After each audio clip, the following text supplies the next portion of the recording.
मुसीबत उठाने वालों को हमारे साथ आराम दे।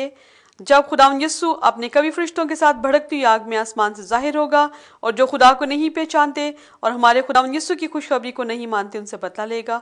वो खुदावंद के चेहरा और उसकी कुदरत के जलाल से दूर होकर अब्दी हलाकत की सज़ा पाएंगे। और इस आयत में बहुत क्लियरली खुदा ने आपको बताया है कि जो खुदा को नहीं पहचानते और हमारे खुदावंद यीशु की खुशखबरी को नहीं मानते उनसे बदला लिया जाएगा। और आपको पता है कि खुदा को पहचानने के लिए हमें खुदा के साथ ज़्यादा टाइम स्पेंड करना पड़ता है, उसके कलाम को पढ़ना पड़ता है। जैसा से मैं आपको बड़ी आसान सी एक मिसाल देना चाहती हूँ।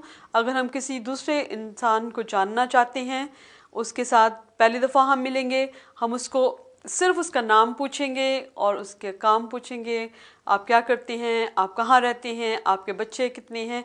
लेकिन ऐसा ऐसा जब हम उस रिलेशनशिप को ज़्यादा स्ट्रॉन्ग करना चाहेंगे तो हम उसके साथ ज़्यादा टाइम बताएंगे, और ज़्यादा टाइम जब हम उसके साथ स्पेंड करेंगे तो हमें ज़्यादा उसके मुतालिक पता चलेगा, और उस तरह से फिर हमें उस शख्स के साथ ज़्यादा हमारा रिश्ता स्ट्रॉन्ग हो जाएगा। खुदा के साथ भी ऐसा ही है कि जब आप खुदा के साथ ज़्यादा टाइम स्पेंड करेंगे, खुदा के साथ ज़्यादा अपना उसके कलाम को पढ़ेंगे ताकि खुदा की बातें, उसके मुंह की बातें आपको पता चले, तो तब आपको पता चलेगा कि मेरा खुदा ये है, और खुदा को आप पहचानेंगे। और इस तरह से जब आप खुदा को पहचानेंगे तो खुदा आपसे खुश होगा। और कलाम मुक़द्दस में जैसे लिखा है, जो यीशु मसीह की खुशखबरी को नहीं मानते, और अंजील आपको पता है, अंजील को खुशखबरी कहा जाता है, और यीशु मसीह की खुशखबरी को मानना हमारा फ़र्ज़ बनता है। इसीलिए मैं आपको बताना चाहती हूँ कि बेशक हम कैथलिक कलीसिया में एक बहुत बड़े हमारा एक करैक्टर था, हम लोग लीडिंग उसमें थे, हर एक चीज़ में हम लीड करते थे। मगर जब मुझे मसीह यीशु के कलाम के मुताबिक पता चला कि मुझे मसीह यीशु की खुशखबरी को मानना है, तो मैंने सब चीज़ों को छोड़ के, मैं आज भी आपको यही कहूँगी कि मेरी कोई ख़ास डिनोमिनेशन नहीं है, मैं किसी ख़ास चर्च से ताल्लुक़ नहीं रखती, मेरा चर्च सिर्फ खुदा का कलाम है। और मैं खुदा के कलाम के ऊपर आज भी, कभी भी, किसी वक्त भी मुझे आज भी कोई बताएगा कि खुदा का कलाम हमें ये कहता, तो मैं वही मानूंगी और किसी को भी नहीं मानूंगी, क्योंकि सबसे ज़्यादा बढ़ के हमारे लिए खुदावंद यीशु मसीह है। और खुदावंद यीशु मसीह की खुशखबरी को मानना सबसे इम्पॉर्टेंट। जब हम ये दो चीज़ें करेंगे, यानी एक हम खुदा को मानेंगे और उसकी खुशखबरी को मानेंगे, यीशु मसीह की खुशखबरी को मानेंगे और खुदा को पहचानेंगे, फिर हमसे बदला नहीं लिया जाएगा। लेकिन जिनसे बदला लिया जाएगा उनके साथ क्या होगा? लिखा कलाम मुक़द्दस में कि वो खुदावंद के चेहरा और उसकी कुदरत के जलाल से दूर होकर अब्दी हलाकत की सज़ा पाएंगे। अब्दी हलाकत का मतलब है कि हमेशा की हलाकत।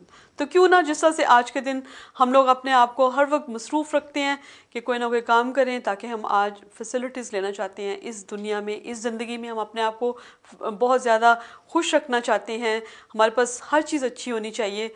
तो क्यों ना हम अपनी जो दूसरी ज़िंदगी है उसके लिए भी मेहनत करें, क्योंकि वो भी बहुत जैसे ये ज़िंदगी मेहनत मांगती है, वो ज़िंदगी भी मेहनत मांगती है, ताकि हम खुदा के चेहरे से दूर होकर अब्दी हलाकत की सज़ा ना पाएँ, बल्कि हमेशा के लिए खुदा के साथ रहें। उसके जहाँ पे कलाम मुक़द्दस में मुकाशवा की किताब में हमें बताया गया है कि खुदा का ख़ैमा हमारे साथ होगा और हम खुदा के साथ सुकूनत करेंगे, वो ज़्यादा अच्छी जगह है। मगर ये हमारे पास अब टाइम है कि हम अपने आप टाइम को इस्तेमाल करें। जब हम अपने टाइम को इस्तेमाल करेंगे तो खुदा हमें बरकत देगा। और मैं एक और कलाम में से आयत, बड़ी खूबसूरत आयत आपके सामने पढ़ना चाहती हूँ। अमाल की किताब में ये लिखा है, उसके 3 बाब में, पास तौबा करो और रजू लाओ ताकि तुम्हारे गुनाह मिटाए जाए और इस तरह खुदावंद के हुजूर से ताज़गी के दिन आए। इस आयत में खुदा का कलाम हमें बताता है कि बस तौबा करो। सबसे पहली बात है तौबा करो। सबसे ज़रूरी बात भी यही है, क्योंकि जब तक हमारे अंदर गुनाह है, हम कभी भी खुदा के नज़दीक नहीं आ सकते और ना हम खुदा को खुश कर सकते हैं। तौबा करना और रजू लाना ताकि तुम्हारे गुनाह मिटाए जाएं और उस तरह से खुदावंद के हुजूर से ताज़गी के दिन आए। रजू लाने का मतलब है वापस आना, मुकम्मल तौर पे पलटना।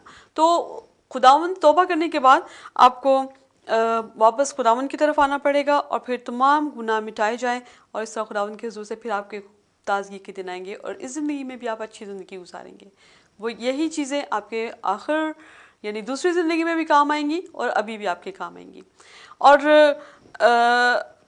जो तौबा करना है, ये लफ्ज़ भी मैंने बहुत दफ़ा देखा है कि लोग इसको इतना पसंद नहीं करते, मगर मैं आपसे आपको बताना चाहती हूँ कि तौबा